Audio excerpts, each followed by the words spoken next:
Yes, it's that time of year again. It's time for you to get out and nominate your favorite podcast. So there's a show I want you to consider for the People's Choice Podcast Awards.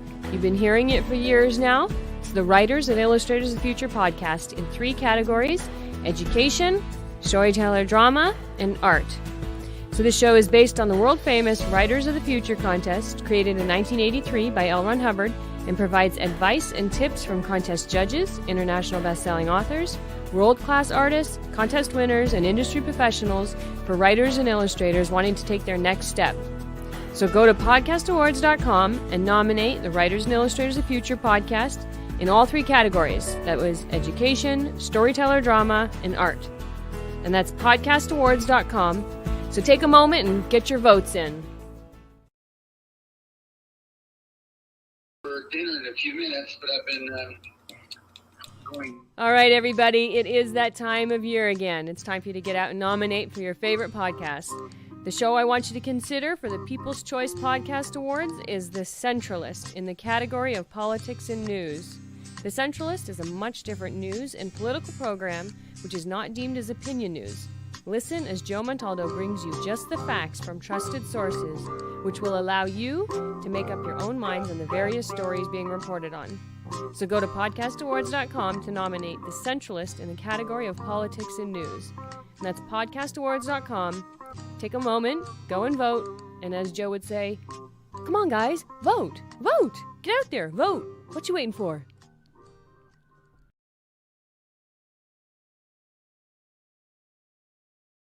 For y'all had a week, and then 2 weeks in 1 week, and then y'all lost it a week. See, right now, Spaced Out Radio's got number 1 with Astro Travel, and Outer Rome's got Joshua Lewis, and then you've got, I can't see it, just says Writers of the Future, damn it. I can't see which one it is, but I'd have to go look on the other side. Can you hear me, Joe? Yeah, you got. Oh, I'm sorry, Mike. Go, man. I apologize, dude. I didn't realize I was. This is like the hillbilly hour, man. This is like I apologize. Woo-hoo. People are like, "What's going on, man?" Like, you see what I got to put up with. So the podcast awards, you can vote for stuff like that right there, man. You know what? If you like that kind of shenanigan, you can vote for it. But here on this Discovery Paranormal, you can't vote for this, but you can listen to the show, man, and I appreciate when you do. And as we find ourselves on the exit ramp of life, what do we examine of life, and what does life mean to you? And do you have any sensitive qualities that come out of intuition, you might say, premonition? Are you psychic? And I think that, me personally, I think that everybody has a level of that. Of course, I think that animals have a level of that. I think there's ways of communicating that don't necessarily have to be verbal, So, but in the long run, what makes you psychic? What's the ability? And I've met all kinds of people who said they're psychic and they're not psychic, and they take credit for other people's work, and they're out there. I know all kinds of people who are amazing mediums, and they don't want the ability because it haunts them every night, and they have to actually go and learn how to shut it off. And that's such an easy thing to do. It's not like there's a school, Hogwarts, or something where you're going to go and understand something more about a bigger world. That bigger world is suppressed in the narrow-mindedness of really the man-made religious roots of this country and world. So it's a problem when you want to spread your wings and expand, and you have this force, telling you why you're going to go to hell. Or, because you're thinking outside the box, you go outside their realm.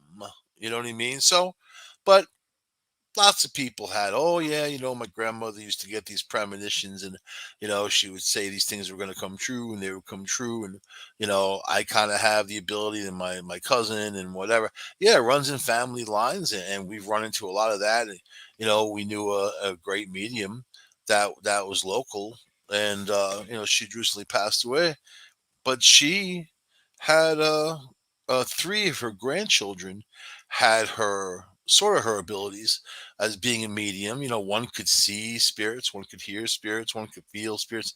Interesting how it kind of split up like that. But I like to study things like that, and I like to see, hey, these people being for real? Are these people, are they full of it? Because there's people out there that just want the attention, and the investigator inside of me looks at these people and says, hey, you know what? If it's real, I want to see the evidence. I want to see the proof. You're gonna go ghost hunting, walking around buildings and calling out this stuff. Yeah, that's great. I don't care what you feel. I feel this in this room and whatever. And as I do these investigations, I kind of say that, but I need the evidence. I need to hear that that EVP. I need to hear the voice, and I don't want to hear a I want to hear a sentence. I want to hear a clear, understandable sentence. Something everyone can hear.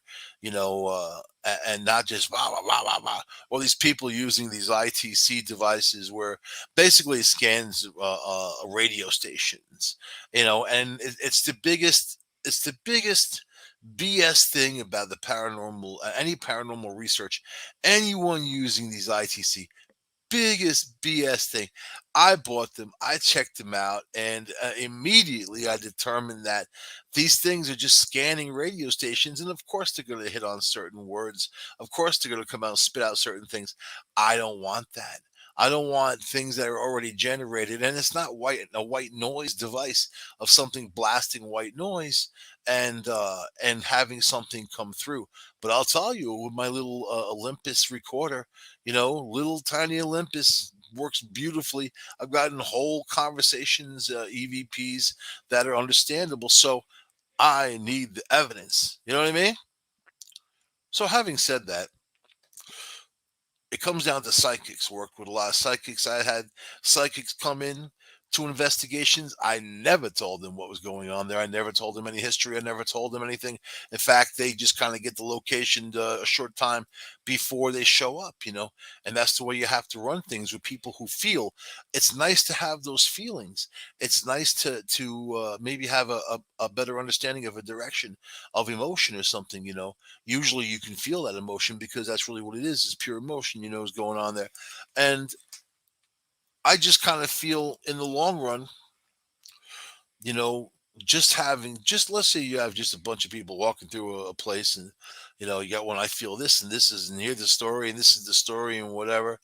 It means nothing. It means nothing. It means just someone's putting something together that is most likely disingenuous, and it hurts actually the research part, the real science, paranormal is supposed to be, occurrences that happen that can't be recorded with scientific equipment, and we've all proved that wrong. We use scientific equipment to get these readings and to have these conversations, getting yes and no answers, whatever, and then whatever, people do what they do. I know if it's Netflix or if it's Amazon or Hollywood, they need to spin and they need to put stuff out there that's quite frankly ridiculous.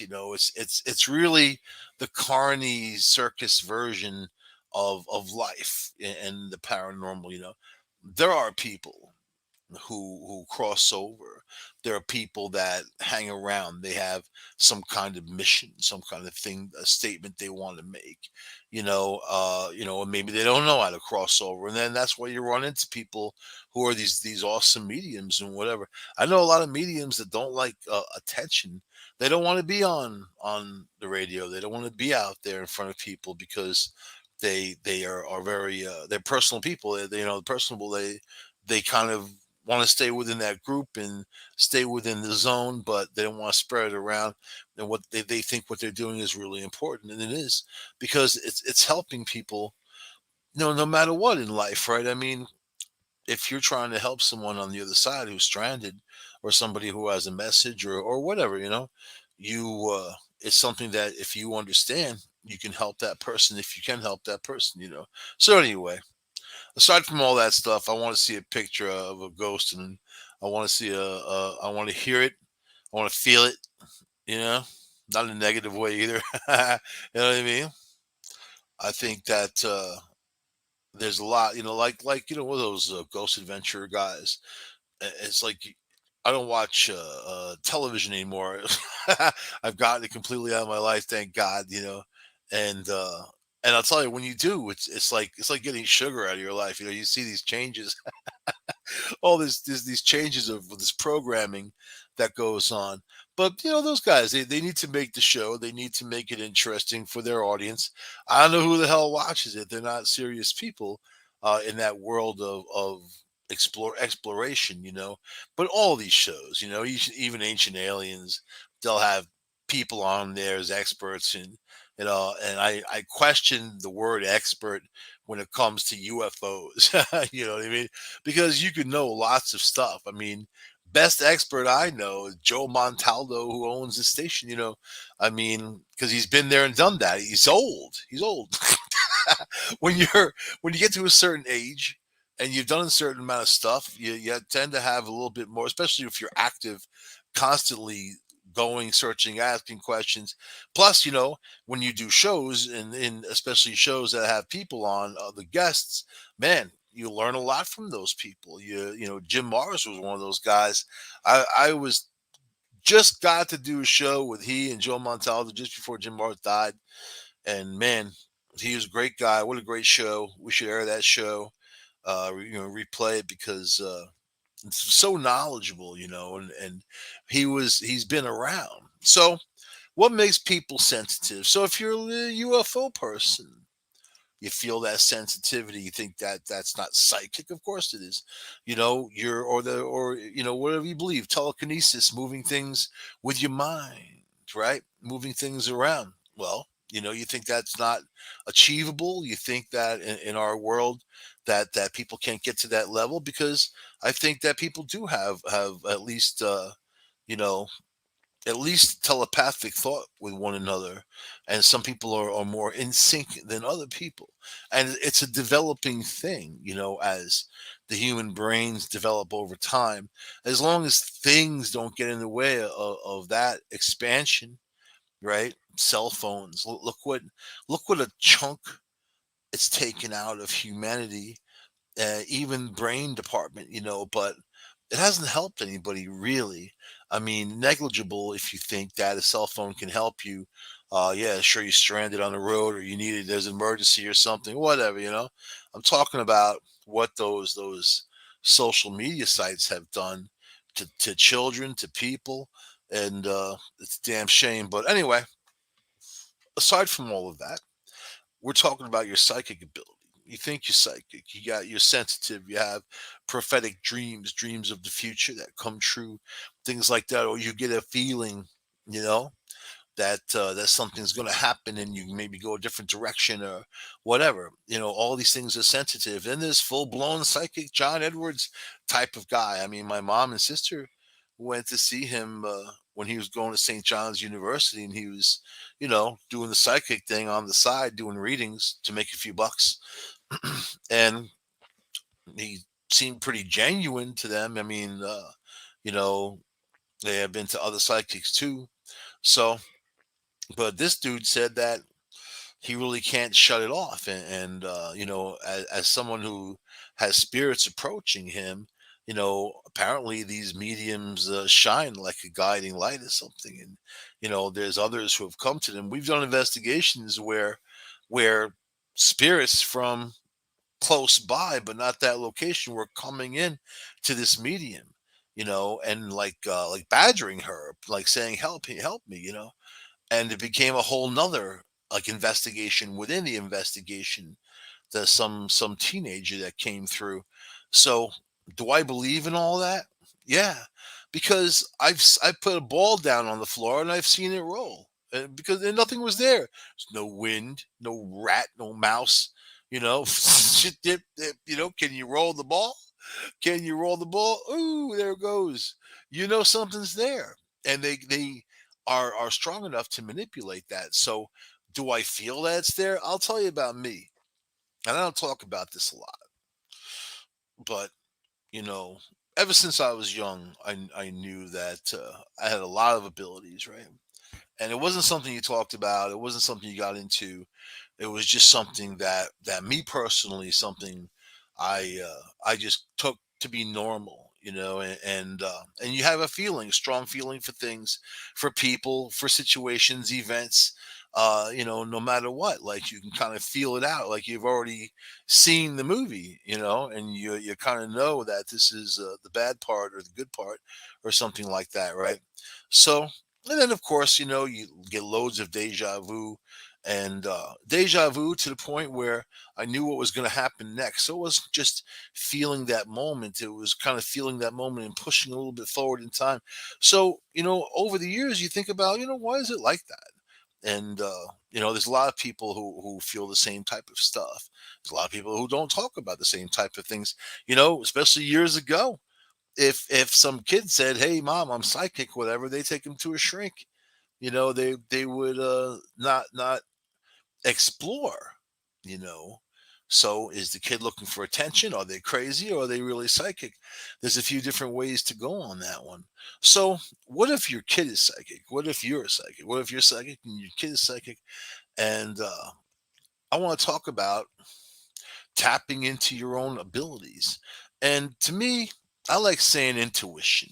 I like saying having the understanding of using that radar, kind of reaching out, and like in Taoism, in the Tao, you you you have to understand what's coming, and once you do, you can kind of get around it or deal with it, and not have it stop you, not have it, not have it be a catastrophe for you. You know what I mean? So, and that's the kind of thing here, In fact, in Taoism, it talks about psychic ability all the time. Talks about seeing the future. Talks about all kinds of stuff and using the Tao. So, as we live in this realm of time, right, and we are limited to that realm, in a lot of different ways, we have to have an understanding of each other and also the universe and what we're tapped into, right? So it comes down to your own abilities. It comes down to that feeling. It comes down to that knowing. Look at the twins who are connected, and one twin can feel the other when they're sad and whatever. All that. I dated a twin. It was weird, man.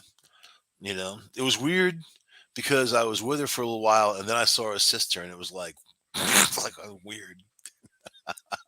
She looked out the window, and it was a bizarre experience. I think and like when I was in grade school, there was two guys, the two twins, and one was good and one was evil, but they never told you who was who. Yep, that's how I grew up. That funny little town on Long Island. All right, so let's forget about psychic Cleo. Let's forget about the occult practitioners, the people, and whatever. I think that if somebody can tap into your timeline, you know, and we all have one, and it doesn't get created, I don't believe, as we go. I think that it kind of slides out, like karaoke. You gotta know the words to sing the damn song. Can't be all late. So yeah, it's like karaoke. Uh, so so let's say you want to visit a psychic, right?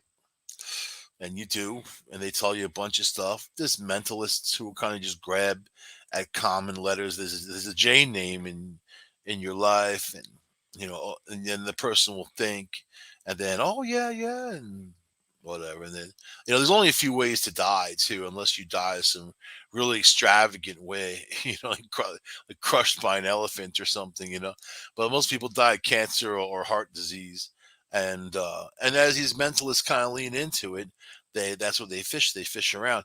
James Van Prague, he's one of those guys. I don't take him as a psychic. I take him as a mentalist. And there was that other one too, and she passed away. She was what was her name? She was horrible, and just you know they do these predictions on TV. They get the spotlight. Nothing ever comes from what they say, and I think that. in their personal lives. They're despicable people. I don't know. I guess they're just snake oil salesmen, right? I mean, I shouldn't have a problem with that, other than that's humanity. But anyway, so when you hear the word psychic, you do think of those neon storefronts. You do think of the crystal ball. You think of the theatrics. Some of them even used dry ice, for mystical smoke and all that, just to get money out of your pocket, basically. And then this giving people a bad name, giving psychics a bad name. Meanwhile, psychics have been around as long as people have been around. It's an ability, and it's also an ability that is suppressed. So, and you talk about the pineal gland. The pineal gland is what a lot believe that has that telepathic thought. If you're going to have telekinesis, it's that way. Animals have pineal glands, humans have pineal glands. So it's no surprise that we can communicate on different levels, right? Your cat's thinking when they're looking at you, man, saying, "Give me treats, give me treats. I'm going to sit on your face when you're sleeping tonight. Put my butthole right on your nose." They do that, man. I woke up, my cat's ass was right in my face. You know what I mean? He was awesome, though. Like spitting out that long fur. Yep. We all been there. All right, so aside from the charlatans, aside from the snake oil salesmen, aside from the people who outright lie about their abilities, con artists, the people who say I need $7,777 by 7 o'clock on the 7th, or you're gonna die. And there are people who believe that. There's people who do that. So, which, if you're an investigator, it makes your life all that much harder, because it adds a total a level of suspicion, to anything that you're talking about. And the mainstream media, they hate talking about UFOs or ghosts or whatever. They say ghosts, they act like they said the word vagina in fourth grade. They act so stupid. There was that guy on Fox that did that. That's what I have in my vision. The guy that's on there, I don't know what his name is. He has like the little boy haircut. He's kind of got like a blockhead with a little boy haircut. That dude, who the hell his name is. He's on after the five. That dude. And they were talking about UFOs, and he's UFO, you know. And let me tell you, man, you're just a monkey who reads the news. You're not anything but that. You nothing but the guy who reads the news. Yeah, they get paid big bucks. Yeah, they have all the stuff, but there's still people who read off of teleprompters. They don't know the story. So you start talking about UFOs, and in the military dealing with UFOs and UFOs floating above these ships and whatever. We don't know what the hell they are, but there they are. And then you can at least give it the respect it deserves, So, acting like an idiot. So yeah, that's my problem with that's every time I think of someone acting like an idiot, that's exactly the guy that flashes in my brain, and the dumb face he made when I saw it. Ugh, I'm stuck with that for the rest of my life now. So all right, real psychics, true psychics, are individuals who are able to see, hear, feel, sense, taste, have intuition, sometimes a certain scent. If someone's trying to get a message to you, they might flaunt the scent in front of your nose, something that you would identify as that person, right? We did an investigation one time, the whole room filled full of fresh roses, whole room. I said to the dude, "Look at that air freshener that kind of goes off, or anything on automatic setting, or anything at all," because the room had a zero level of scent to it, nothing going on in that room. And as we were talking to the guy's grandmother, she came through, and we ended up getting pictures of her too in his bedroom. Perfect pictures of her. As a matter of fact, the room filled full of fresh roses. And it smelled like fresh roses. It didn't smell like some chemical Glade crapola you spray around Febreze. It smelled like fresh roses. So then he starts going off. The dude, like, she was known for her fresh roses. She'd have, they lived in California. She had a rose garden. She'd always have fresh roses. And if, she didn't have enough, she'd go down and buy them. And every day, she would have fresh roses in her house. It was a big deal, you know. And that's a way of communication. That's something that they're known for. That's something that they bring along, In that particular investigation, I think everything paranormal could have happened. We got the EVPs, did the flashlight thing, this thing's talking through a flashlight, got the roses, and she grabbed my hand, and it felt really nice. Like she actually held my hand. It wasn't like a bad experience, when I asked her if heaven was beautiful, and she like held my hand. So, and we deemed all that like the visitations. It was around the holidays, and this guy was real, a medium guy. He was a medium. He didn't want the ability. And then he got into all kinds of weird stuff. I think that he ended up moving into a whole, that was an apartment he was in, which was just a couple of years old, in Ithaca, New York. Then a guy ended up moving into this this old farmhouse, outside of town. You gotta be careful, man, especially central New York. There's some haunted ass places out there.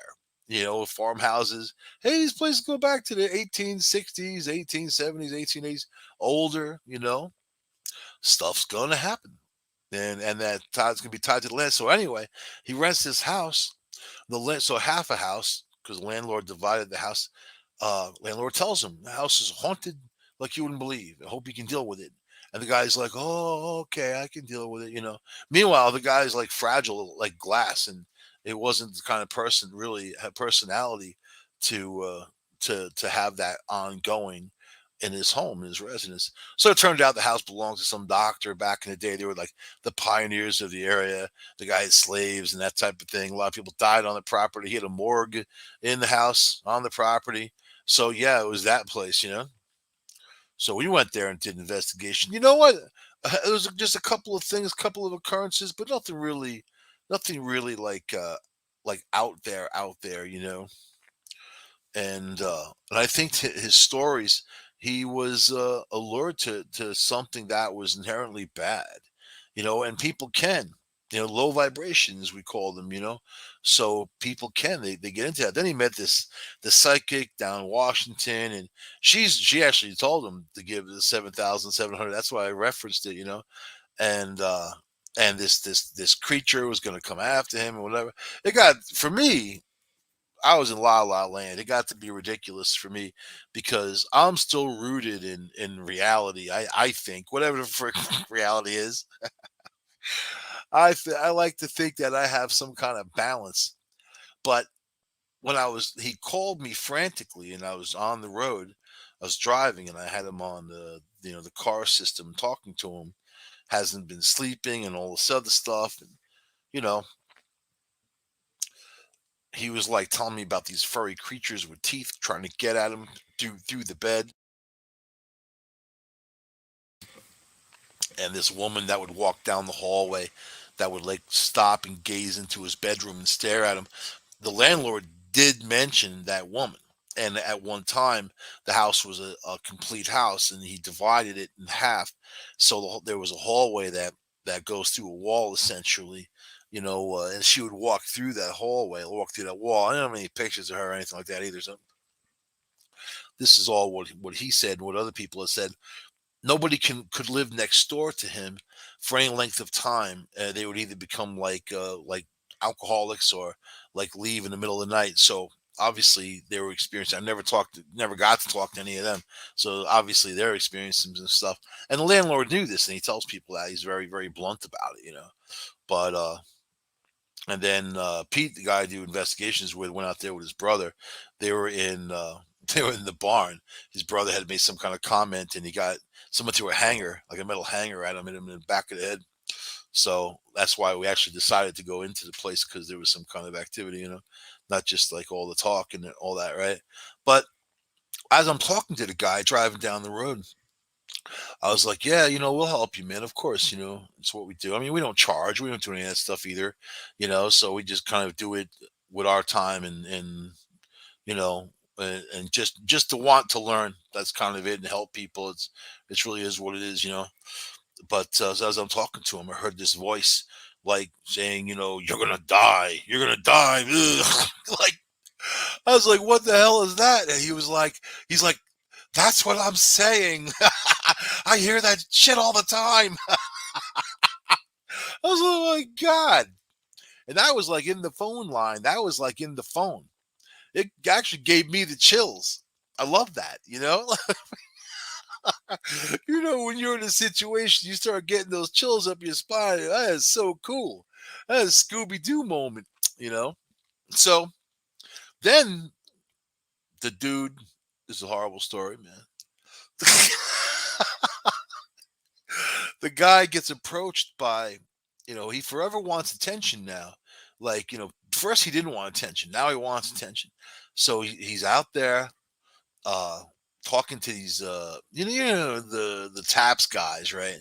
And then they disbanded, the show ended, you know, and they became something else. With Grant and whatever. I don't know. I don't know. I don't know who's who, Grant and whatever, and the bald guy and the guy with hair is kind of how the Roto Rooter guys, you know, those dudes. I don't hate on them either because they are what they are.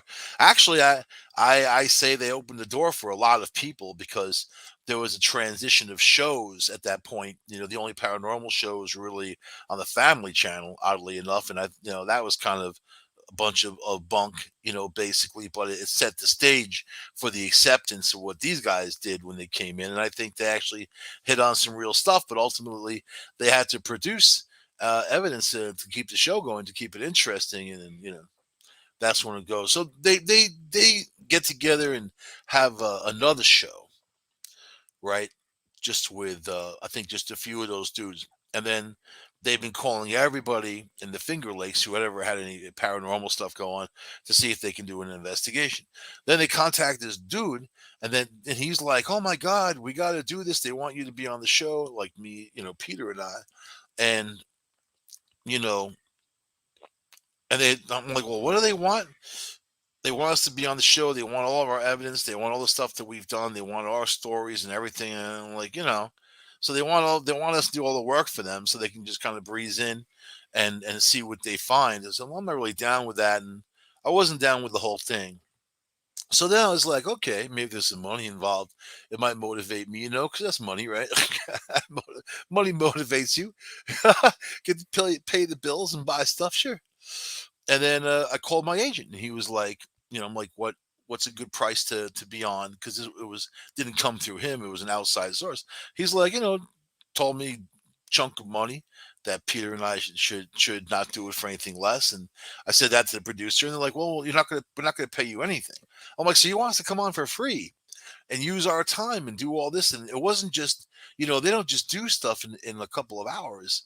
These guys go in for a week or two in these locations, and you know they constantly go and constantly go. And we did another location that the Taps guys actually went into, Valentine, New York, you know, with old trading posts and all that. And and the curator, you know, as we were walking through with her, she was telling us about how they were in. She was laughing because she was like, they came in with a bunch of psychics, and on the show they say that they don't believe in psychics. They came in with about 50 people, 50, that went through groups and groups and groups through the place trying to find stuff, find evidence, and they kind of just assembled it after that, you know, with all editing and whatever. Like, you know, I shoot the show how we do the show and how we walk through the place. There's really not much editing, maybe a little bit. Sometimes you got to take this out, that out, whatever. But I wanted people to be like they're on the experience with us, you know. That was the most important thing. Plus, you know, if you wear the energy down in a place, that's not going to work either. So anyway, I know I'm kind of going on and not talking about the psychic thing. All right, let me get past all this. Psychic skills. All right, so anyway, we did get evidence from that place. That was kind of cool. Psychic skills are defined by an innate ability to process sensory data, both tangible and intangible stimuli, on an extremely deep emotional, physical, or spiritual level. So you have your sensory data. You see things, you hear things, you feel things. You know, you have your five senses, right? But inside, you have so many more. So how do you think all that information in there needs to come out and be shared with the world? All your stuff, you know how that happens. It happens through your third eye. It happens through that pineal gland. It happens through that. It's like a super highway, for being connected. But people are just starting to learn about these things as modern man, modern humans, because back in the day, this was the norm. Back in the day, this communication, if you're Aztecs, you're Egyptian, whatever, man, you know, whatever piece of earth you find yourself on, these people had a connection with the sky. They had a connection with everything out there. Now you have megalomedia taking people's attention, focusing it on insignificant tripe, memes of cats. You know what I mean? Things like that. I'm guilty of that. I put a lot of memes. You know why I put a lot of memes out there on Facebook? Because I'm poisoning their banks of data and information. I'm poisoning. You mean cat and dog memes I stuff their system with? That's right. That's right. I don't like socialist media. I like the few friends I have on there that would talk. We get hung up all the time because they don't like conservative speech. You know, they don't like conservative speech. These media outlets, then they don't have to go by free speech. They don't have to pay attention to those rules because those rules only apply to government sources. So the government, you know what? They're not responsible for Facebook and all that. So anyway, screw all that. Let's talk about tapping into your psychic abilities, right? So most frequently we develop psychic abilities during childhood, you know, and you know, and like I said earlier in the show, these gifts are passed on sometimes. Sometimes they get fine tuned. Sometimes they're there and you don't know they're there. And sometimes they're there and you don't, you know, you suppress it because it depends. I mean, yeah, there are parents that will notice a child who is, let's say indigo, somebody who is better developed than other humans that have come along. There's evolvement going on with a lot of people, and I think this evolvement comes with these abilities. So and it's a better way of communicating, right?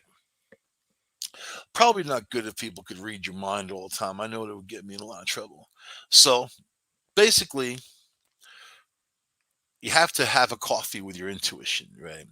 It's like meeting up with an old childhood friend who you haven't seen in decades, if you're that old. You're excited to reflect on memories, and you can distinctly remember your unique, interpersonal dynamics, the stuff you did, you hung out and whatever. But a lot's changed since your play dates. A lot's changed since you guys have hung out. Lots changed. I was listening to "We're the Kids of America." I had a crush on that girl, man.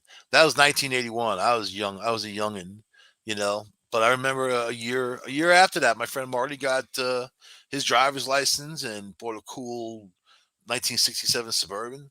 Had a 350 4-bolt main. That might not need anything to you, but it was a 4-speed. And you know what it was? It was a cruising beast. And we'd all put our money together and we'd cruise to the beach. We'd cruise around and cruise way out in Suffolk County, try to get girls to 7-Eleven, and it never worked. But that's what we did. That's what we did. And those days are awesome. These are things that you reflect on. You had the good times. They don't exist anymore. Now everything has changed. The dynamic has changed. But getting together with yourself, right? You want to tap your psychic abilities. You got to treat your intuition like that's your old friend. Of course, you're familiar with your intuition.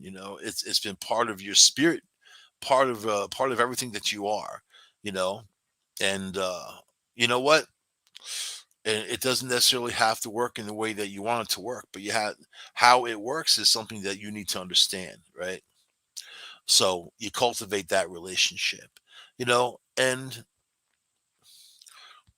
you have to kind of feel out everything that goes on in your life, your dreams and whatever. It's about being open. Your first steps to becoming more sensitive is about being open to all things, you know. And I think that if you are, you can start reaching out, into a bigger world, right? because that's what it is. It's a graduation from one almost stagnant existence. If you think about human existence without reaching out, without having an open mind, without being able to evolve, what do? Just people who get up and eat, make little people, and go to sleep. And in the middle, of course, you got to work now and what all kinds of stuff you got to do to support the machine. But what does it come down to you? Your what do you get out of life? What's your reason for living? You know, James Bond 007. I just watched that last one. I always watch movies like years late. I don't know, man. To the point where the people I see in the movies are like old now, and now when I see them, they're like, "Oh, what happened to them?" But James Bond, that was his last hurrah. That was his outing of. I mean, I'm not gonna spoil the end for you, but he dies, and that's it. You gotta find another James Bond, you know. But it was interesting. One point, one another character said, "A man with a lot of free time and nothing to live for." I kind of get that, you know. So, what do you live for? What do you do? What do you live for? I mean, what's important to you? And it really is a deep question. And I think once you start connecting to that, you have an ability to reach inside of yourself, where people kind of look for religion and things like that to complete themselves. And there is no completion.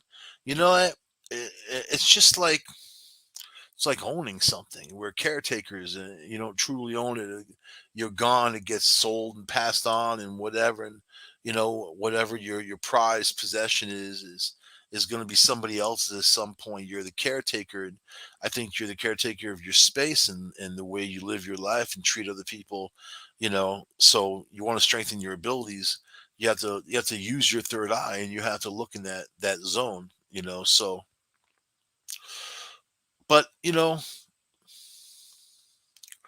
I think once you start understanding those relationships with inside of yourself, you know, and almost like, if you look back, okay, you were this way in the past life, and it may not be what you are now, but you'll have elements of what that is. And just recently on another show, I talked about skills, skills. And if you're a great musician, you can pick up any instrument basically and make it work for you and make beautiful music. Doesn't matter what it is. You could be a great pianist, but you could pick up that guitar or bass and work it and get it done because you've got the skills to do it. A great mechanic, a great driver, a great chef, a great pilot, a great scientist. You've got the skills and you strengthen those skills. So it's not like, okay, you have to just stay at one level and hold on to that. No, you want to move through all these different levels. You want to be able to absorb, and like in Taoism, we say life is riding the wave of light, so you have to absorb that energy. And if you're going to bring out your skills as if you're a psychic, you already know. you know it's like the book of the I Ching. People cast the I Ching. It's actually called the Book of Changes, right? People cast the I Ching, cast the Oracle, and you can use yarrow sticks or you can use coins and go by, the face or the tail of the coin and get a numerical determination of a hexagon and whatever, right? Or two trigrams, whatever. And then inside the book, there's a corresponding, chapter dedicated to the numbers you pulled. And of course, at the end of the day, with the I Ching, the people who consult the I Ching are not the ones who are looking for answers. They're kind of just looking for a reaffirmation for the way they feel. So people second guess themselves all the time. And you'll have an intuition, you'll have a feeling, but they say, "Oh no, it's all right." That's something that you need to get away from, and something that you need to let your intuition guide you in that way, right? So I think that there's a lot of ways you can strengthen these abilities. And meditation is number one, numero uno. And it's about clearing out the negative, clearing out all the horrible stuff. It's like I mentioned when I stopped watching broadcast television and commercials, because I was in traveling in hotels and they all had cable, so you leave it on the background. I'd have to shut that stuff off because it was just irritating. Didn't make me feel good, and I felt that it was very political and preachy, just ads trying to get you to buy something, right? So you just kind of roll on with all of that and say, okay, this just it's not meant for me. It's something that's distracting that it doesn't make me feel good. I don't watch movies that don't make me feel good at the end. I don't want to have to see all this violence and shooting and whatever. Shooting is not power to me. Kindness is power. Love is power. And then there's a power of the universe that a lot of people will never understand at this point in time. They will never understand it. It's beyond their concept. There's maybe a handful of people that might have an idea, but it's not made to be understood. There's levels. You have to graduate. It's not made. So in this level, we're here to learn to love, and it's that simple. To go through life without loving, what kind of miserable existence is that? And then being kind to one another and helping others, helping the people in your path. I'm not saying you have to go out and be a saint. You know what I mean? Although when I'm checking out at the supermarket, when I give a buck, I feel pretty saint-like. Would you like to give $1 for this charity? Sure. Saint Michael. That's right. I like the sound of that. But it really comes down to uh, you. It comes down to you and your interpersonal relationships with others, but you and how you feel and what you function as and how you operate, how you survive every day. Are you just surviving, or are you living?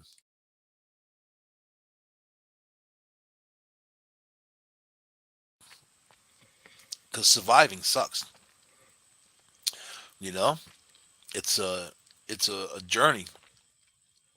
Surviving and living, you do both of those. And you have the moments that kind of lighten up the heavier moments. But if you are having experiences, you see spirits, talk to them. These ghost hunters that go in these places and then they see something and they run out of there. I'm like, where are you going? Your whole reason to be there is to see that thing and talk to it. What's it going to do? What's it going to do to you? It hasn't been done already by society. You think that ghosts are really like, I mean, sure, you've got your situations where they can be pretty influential emotionally over people if they're exposed for a long time, like mold.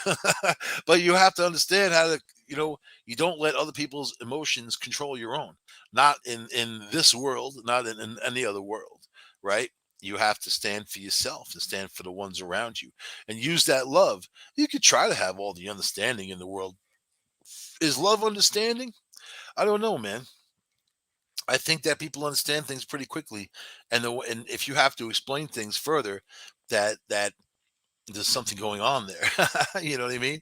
I think face value is face value for the most part, but people get fooled, don't they? People get fooled, and then what happens after someone's fooled? They're kind of it's very difficult to convince someone of something once it's in their head. It's sort of like a really cheap hard drive, and once something's in there, it's written, and there ain't no way to erase it. And then that's it. And religion cashes in on these people.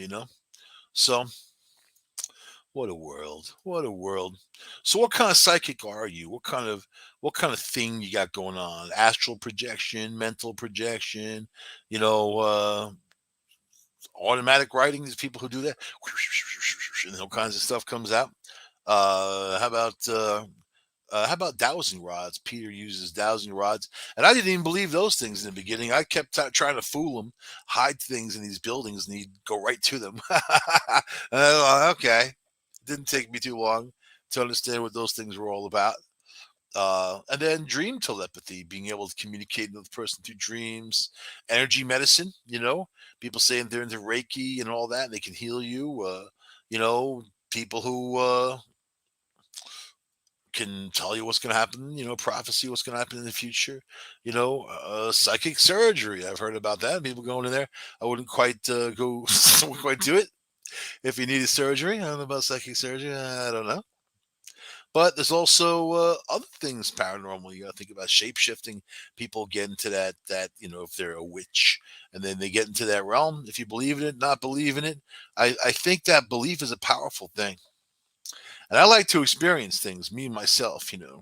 Even Skinwalker and whatever. I know my friend's dad had an experience right there in New Mexico on Route 666 back then. Now they renamed it. But this guy was attacked while he was driving down the road 65 miles an hour in his big dually truck, attacked by this crazy thing, was running 65 miles an hour trying to claw and get at him. And he said it looked like a wolf face and had horns and all kinds of stuff. So, yeah, I'd love to have. I want that experience. I want to stop and talk to that dude, girl, whatever. You know what I mean? See if she's single, what's going on. You know what I mean? You're a skinwalker, but you have nights off or days off. Anyway, I'm gonna end the show there. Discovery Paranormal, United Public Radio Network, UPRNTalkRadio.com. I'll see you guys next week. Gracias, adios.